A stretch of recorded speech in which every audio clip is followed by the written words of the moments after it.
ಮೈಸೂರಲ್ಲಿ 6 ಗುಂಟೆ ಜಾಗಕ್ಕೆ ಅಣ್ಣನ ಕೊಂದಿದ್ದಾನೆ ತಮ್ಮ. ಆನಂದೂರಿನಲ್ಲಿ ಆಸ್ತಿ ವಿಚಾರಕ್ಕೆ ಅಣ್ಣನ ಭೀಕರವಾಗಿ ಹತ್ಯೆಯಾಗಿದೆ. 45 ವರ್ಷದ ಅಣ್ಣ ಮಹೇಶ್ ಎಂಬಾತನನ್ನ ರವಿ ಕೊಂದಿದ್ದಾನೆ. ತಂದೆ ಕೃಷ್ಣೇಗೌಡ ಅತ್ತಿಗೆ ಮೇಲೂ ಕೂಡ ಮಾರಣಾಂತಿಕವಾಗಿ ಹಲ್ಲೆ ಮಾಡಲಾಗಿದೆ. ಒಬ್ಬ ಪುತ್ರನಿಗೆ ಮಾತ್ರವೇ ಆಸ್ತಿ ಹಂಚಿಕೆ ಆರೋಪ ಕೇಳಿಬಂದಿತ್ತು. ತಂದೆ ಕೃಷ್ಣೇಗೌಡ ವಿರುದ್ಧ ಆಸ್ತಿ ಹಂಚಿಕೆ ಮಾಡಿದ್ದ ಆರೋಪ. ಇದರಿಂದಾಗಿ ಕೋಪಿತಗೊಂಡಂತ ರವಿಯಿಂದ ಮಹೇಶ್ನನ್ನ ಹತ್ಯೆ ಮಾಡಲಾಗಿದೆ. ಕೊಲೆ ಆರೋಪಿ ರವಿ ಪತ್ತೆಯಾಗಿದ್ದ, ಈಗ ಆತ ಪರಾರಿಯಾಗಿದ್ದಾನೆ. ಆತನ ಪತ್ತೆಗೆ ಪೊಲೀಸರು ಬಲೆ ಬೀಸಿದ್ದಾರೆ. 6 ಗುಂಟೆ ಜಾಗಕ್ಕೆ ಈ ಒಂದು ಹತ್ಯೆ ನಡೆದಿರೋದು. ಒಂದ್ ಕಡೆ ಕೊಲೆ ಆರೋಪಿ ರವಿ ಫೋಟೋವನ್ನ ಗಮನಿಸ್ತಾ ಇದ್ದೀರಾ, ಮತ್ತೊಂದ್ ಕಡೆ ಕೊಲೆಯಾದ ವ್ಯಕ್ತಿ ಮಹೇಶ್ ಅಂತ. 6 ಗುಂಟೆ ಜಾಗಕ್ಕೆ ಈ ಒಂದು ಭೀಕರ ಹತ್ಯೆ ನಡೆದಿದೆ.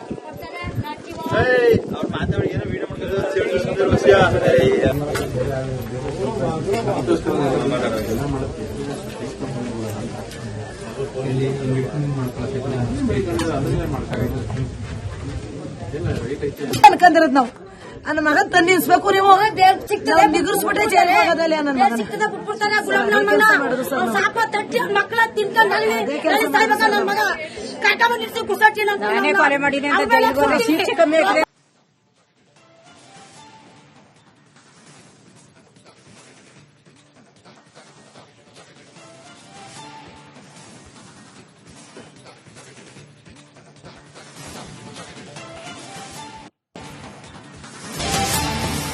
ಮೈಸೂರಲ್ಲಿ 6 ಗುಂಟೆ ಜಾಗಕ್ಕೆ ಅಣ್ಣನ ಕೊಂದಿದ್ದಾನೆ ತಮ್ಮ. ಆನಂದೂರಿನಲ್ಲಿ ಆಸ್ತಿ ವಿಚಾರಕ್ಕೆ ಅಣ್ಣನ ಭೀಕರವಾಗಿ ಹತ್ಯೆಯಾಗಿದೆ. 45 ವರ್ಷದ ಅಣ್ಣ ಮಹೇಶ್ ಎಂಬಾತನನ್ನ ರವಿ ಕೊಂದಿದ್ದಾನೆ. ತಂದೆ ಕೃಷ್ಣೇಗೌಡ ಅತ್ತಿಗೆ ಮೇಲೂ ಕೂಡ ಮಾರಣಾಂತಿಕವಾಗಿ ಹಲ್ಲೆ ಮಾಡಲಾಗಿದೆ. ಒಬ್ಬ ಪುತ್ರನಿಗೆ ಮಾತ್ರವೇ ಆಸ್ತಿ ಹಂಚಿಕೆ ಆರೋಪ ಕೇಳಿಬಂದಿತ್ತು. ತಂದೆ ಕೃಷ್ಣೇಗೌಡ ವಿರುದ್ಧ ಆಸ್ತಿ ಹಂಚಿಕೆ ಮಾಡಿದ್ದ ಆರೋಪ.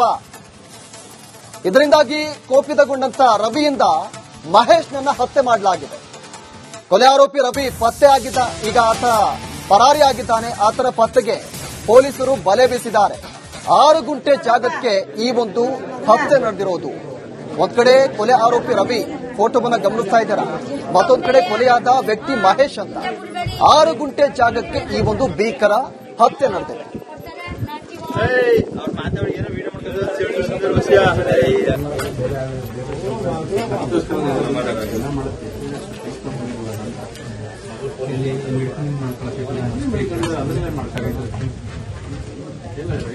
ಅನ್ಕಂದಿರೋದು ನಾವು ನನ್ನ ಮಗನ್ ತಂದಿಸ್ಬೇಕು. ನೀವು ನಿಗರ್ಸ್ಬಿಟ್ಟೆ ಜೈಲಲ್ಲಿ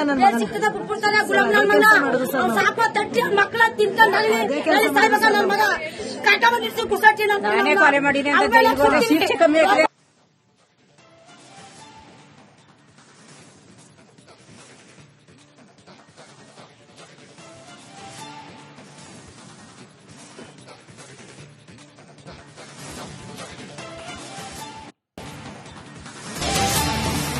ಮೈಸೂರಲ್ಲಿ 6 ಗುಂಟೆ ಜಾಗಕ್ಕೆ ಅಣ್ಣನ ಕೊಂದಿದ್ದಾನೆ ತಮ್ಮ. ಆನಂದೂರಿನಲ್ಲಿ ಆಸ್ತಿ ವಿಚಾರಕ್ಕೆ ಅಣ್ಣನ ಭೀಕರವಾಗಿ ಹತ್ಯೆಯಾಗಿದೆ. 45 ವರ್ಷದ ಅಣ್ಣ ಮಹೇಶ್ ಎಂಬಾತನನ್ನ ರವಿ ಕೊಂದಿದ್ದಾನೆ. ತಂದೆ ಕೃಷ್ಣೇಗೌಡ ಅತ್ತಿಗೆ ಮೇಲೂ ಕೂಡ ಮಾರಣಾಂತಿಕವಾಗಿ ಹಲ್ಲೆ ಮಾಡಲಾಗಿದೆ. ಒಬ್ಬ ಪುತ್ರನಿಗೆ ಮಾತ್ರವೇ ಆಸ್ತಿ ಹಂಚಿಕೆ ಆರೋಪ ಕೇಳಿಬಂದಿತ್ತು. ತಂದೆ ಕೃಷ್ಣೇಗೌಡ ವಿರುದ್ಧ ಆಸ್ತಿ ಹಂಚಿಕೆ ಮಾಡಿದ್ದ ಆರೋಪ. ಇದರಿಂದಾಗಿ ಕೋಪಿತಗೊಂಡಂತ ರವಿಯಿಂದ ಮಹೇಶ್ನನ್ನ ಹತ್ಯೆ ಮಾಡಲಾಗಿದೆ. ಕೊಲೆ ಆರೋಪಿ ರವಿ ಪತ್ತೆಯಾಗಿದ್ದ, ಈಗ ಆತ ಪರಾರಿಯಾಗಿದ್ದಾನೆ. ಆತನ ಪತ್ತೆಗೆ ಪೊಲೀಸರು ಬಲೆ ಬೀಸಿದ್ದಾರೆ. 6 ಗುಂಟೆ ಜಾಗಕ್ಕೆ ಈ ಒಂದು ಹತ್ಯೆ ನಡೆದಿರೋದು. ಒಂದ್ ಕಡೆ ಕೊಲೆ ಆರೋಪಿ ರವಿ ಫೋಟೋವನ್ನ ಗಮನಿಸ್ತಾ ಇದ್ದೀರಾ, ಮತ್ತೊಂದ್ ಕಡೆ ಕೊಲೆಯಾದ ವ್ಯಕ್ತಿ ಮಹೇಶ್ ಅಂತ. 6 ಗುಂಟೆ ಜಾಗಕ್ಕೆ ಈ ಒಂದು ಭೀಕರ ಹತ್ಯೆ ನಡೆದಿದೆ.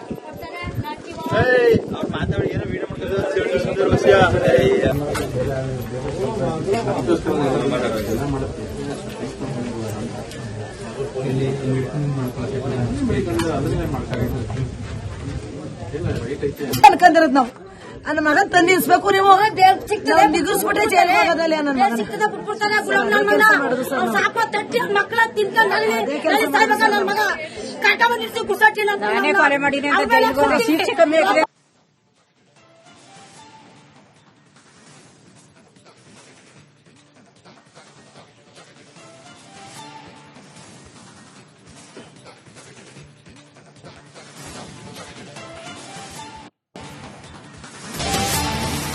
ಮೈಸೂರಲ್ಲಿ 6 ಗುಂಟೆ ಜಾಗಕ್ಕೆ ಅಣ್ಣನ ಕೊಂದಿದ್ದಾನೆ ತಮ್ಮ. ಆನಂದೂರಿನಲ್ಲಿ ಆಸ್ತಿ ವಿಚಾರಕ್ಕೆ ಅಣ್ಣನ ಭೀಕರವಾಗಿ ಹತ್ಯೆಯಾಗಿದೆ. 45 ವರ್ಷದ ಅಣ್ಣ ಮಹೇಶ್ ಎಂಬಾತನನ್ನ ರವಿ ಕೊಂದಿದ್ದಾನೆ. ತಂದೆ ಕೃಷ್ಣೇಗೌಡ ಅತ್ತಿಗೆ ಮೇಲೂ ಕೂಡ ಮಾರಣಾಂತಿಕವಾಗಿ ಹಲ್ಲೆ ಮಾಡಲಾಗಿದೆ. ಒಬ್ಬ ಪುತ್ರನಿಗೆ ಮಾತ್ರವೇ ಆಸ್ತಿ ಹಂಚಿಕೆ ಆರೋಪ ಕೇಳಿ ಬಂದಿತ್ತು. ತಂದೆ ಕೃಷ್ಣೇಗೌಡ ವಿರುದ್ಧ ಆಸ್ತಿ ಹಂಚಿಕೆ ಮಾಡಿದ್ದ ಆರೋಪ. ಇದರಿಂದಾಗಿ ಕೋಪಿತಗೊಂಡಂತ ರವಿಯಿಂದ ಮಹೇಶ್ನನ್ನ ಹತ್ಯೆ ಮಾಡಲಾಗಿದೆ. ಕೊಲೆ ಆರೋಪಿ ರವಿ ಪತ್ತೆ ಆಗಿದ್ದ, ಈಗ ಆತ ಪರಾರಿಯಾಗಿದ್ದಾನೆ. ಆತನ ಪತ್ತೆಗೆ ಪೊಲೀಸರು ಬಲೆ ಬೀಸಿದ್ದಾರೆ. 6 ಗುಂಟೆ ಜಾಗಕ್ಕೆ ಈ ಒಂದು ಹತ್ಯೆ ನಡೆದಿರೋದು. ಒಂದ್ ಕಡೆ ಕೊಲೆ ಆರೋಪಿ ರವಿ ಫೋಟೋವನ್ನ ಗಮನಿಸ್ತಾ ಇದ್ದೀರಾ, ಮತ್ತೊಂದ್ ಕಡೆ ಕೊಲೆಯಾದ ವ್ಯಕ್ತಿ ಮಹೇಶ್ ಅಂತ. 6 ಗುಂಟೆ ಜಾಗಕ್ಕೆ ಈ ಒಂದು ಭೀಕರ ಹತ್ಯೆ ನಡೆದಿದೆ.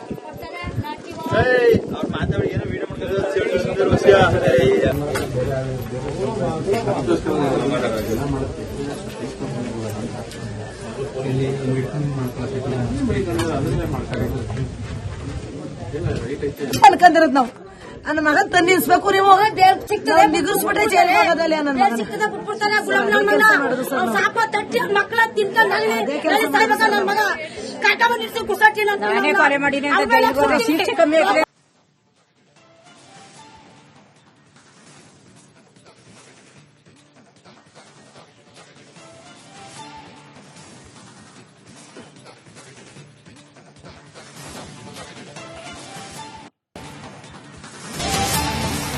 ಮೈಸೂರಲ್ಲಿ 6 ಗುಂಟೆ ಜಾಗಕ್ಕೆ ಅಣ್ಣನ ಕೊಂದಿದ್ದಾನೆ ತಮ್ಮ. ಆನಂದೂರಿನಲ್ಲಿ ಆಸ್ತಿ ವಿಚಾರಕ್ಕೆ ಅಣ್ಣನ ಭೀಕರವಾಗಿ ಹತ್ಯೆಯಾಗಿದೆ. 45 ವರ್ಷದ ಅಣ್ಣ ಮಹೇಶ್ ಎಂಬಾತನನ್ನ ರವಿ ಕೊಂದಿದ್ದಾನೆ. ತಂದೆ ಕೃಷ್ಣೇಗೌಡ ಅತ್ತಿಗೆ ಮೇಲೂ ಕೂಡ ಮಾರಣಾಂತಿಕವಾಗಿ ಹಲ್ಲೆ ಮಾಡಲಾಗಿದೆ. ಒಬ್ಬ ಪುತ್ರನಿಗೆ ಮಾತ್ರವೇ ಆಸ್ತಿ ಹಂಚಿಕೆ ಆರೋಪ ಕೇಳಿ ಬಂದಿತ್ತು. ತಂದೆ ಕೃಷ್ಣೇಗೌಡ ವಿರುದ್ಧ ಆಸ್ತಿ ಹಂಚಿಕೆ ಮಾಡಿದ್ದ ಆರೋಪ. ಇದರಿಂದಾಗಿ ಕೋಪಿತಗೊಂಡಂತ ರವಿಯಿಂದ ಮಹೇಶ್ನನ್ನ ಹತ್ಯೆ ಮಾಡಲಾಗಿದೆ. ಕೊಲೆ ಆರೋಪಿ ರವಿ ಪತ್ತೆ ಆಗಿದ್ದ, ಈಗ ಆತ ಪರಾರಿಯಾಗಿದ್ದಾನೆ. ಆತನ ಪತ್ತೆಗೆ ಪೊಲೀಸರು ಬಲೆ ಬೀಸಿದ್ದಾರೆ. 6 ಗುಂಟೆ ಜಾಗಕ್ಕೆ ಈ ಒಂದು ಹತ್ಯೆ ನಡೆದಿರೋದು. ಒಂದ್ ಕಡೆ ಕೊಲೆ ಆರೋಪಿ ರವಿ ಫೋಟೋವನ್ನ ಗಮನಿಸ್ತಾ ಇದ್ದೀರಾ, ಮತ್ತೊಂದ್ ಕಡೆ ಕೊಲೆಯಾದ ವ್ಯಕ್ತಿ ಮಹೇಶ್ ಅಂತ. 6 ಗುಂಟೆ ಜಾಗಕ್ಕೆ ಈ ಒಂದು ಭೀಕರ ಹತ್ಯೆ ನಡೆದಿದೆ.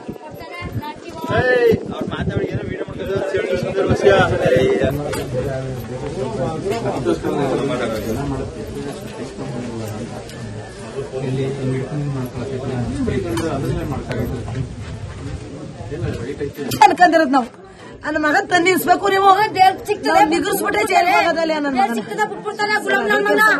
ಸಾಪ ತಟ್ಟಿ ಮಕ್ಕಳ ತಿಂತಾನೆ ನನ್ನ ಮಗ ಕಾಟ ಬಂದಿರ್ಸಿ ಕುಸಾಟಿ ನಾನೇ ಕೊಲೆ ಮಾಡಿನಿ ಅಂತ ಜೈಲಿಗೆ ಹೋದ್ರೆ ಶಿಕ್ಷೆ ಕಮ್ಮಿ ಆಗ್ಲಿ.